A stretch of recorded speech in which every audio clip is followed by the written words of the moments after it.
Today's video, well, it's not about geocaching.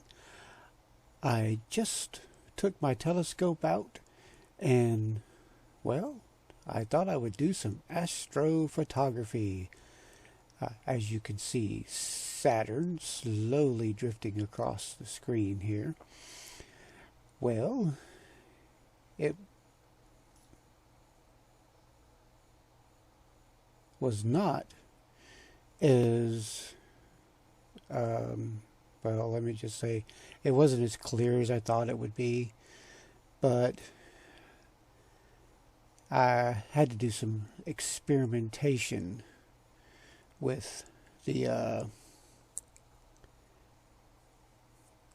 exposure settings to try to get it a little sharper, but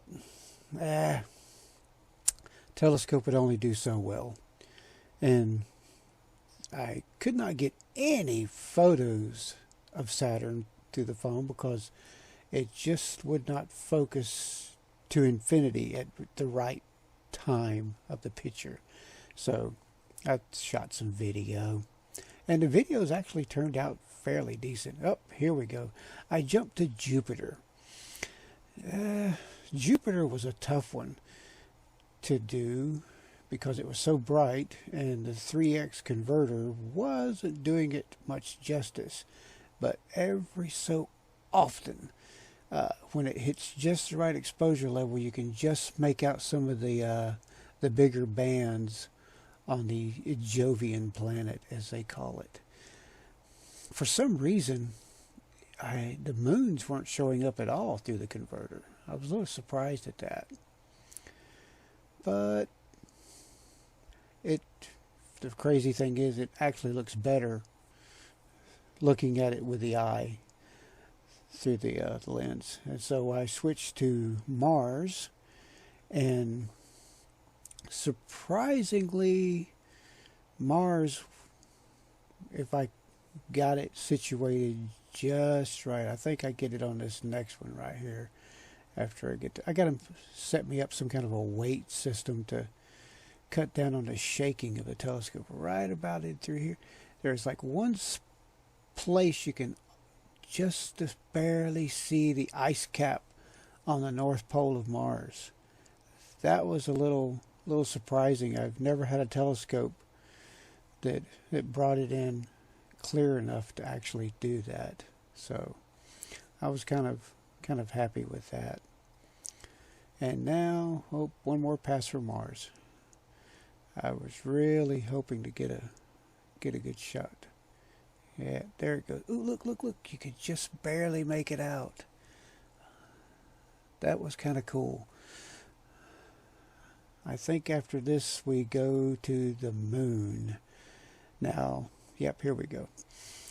Now, this is actually the best view of the moon through a telescope of any telescope I've ever owned, and the fact that I'm shooting it through a smartphone video was even cooler, because I did try to take some pictures of the moon, but I needed to actually set the timer on the camera, and then probably for about 10 seconds, and then so it would stop shaking to get a picture.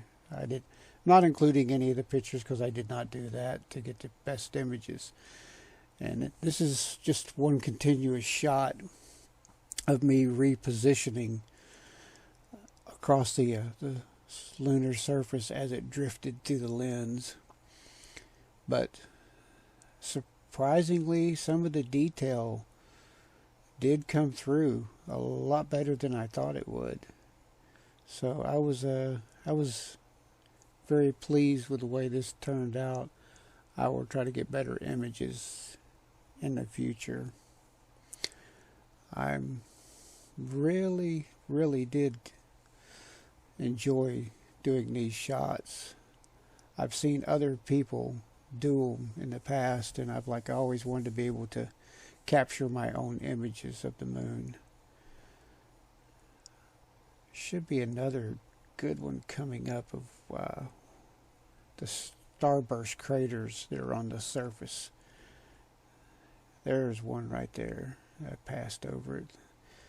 Oh, I've got to get that weight system set up so this thing stops shaking. I'm using the fine-tune controls.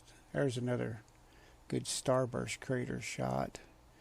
Should be another one coming up, I think, as it passes. There's a nice good shot of that crater.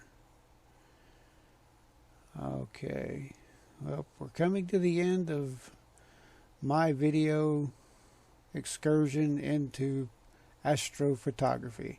So, hey, thanks for watching, and I should have told you what kind of telescope it was. I've completely forgot. I will post that in something else.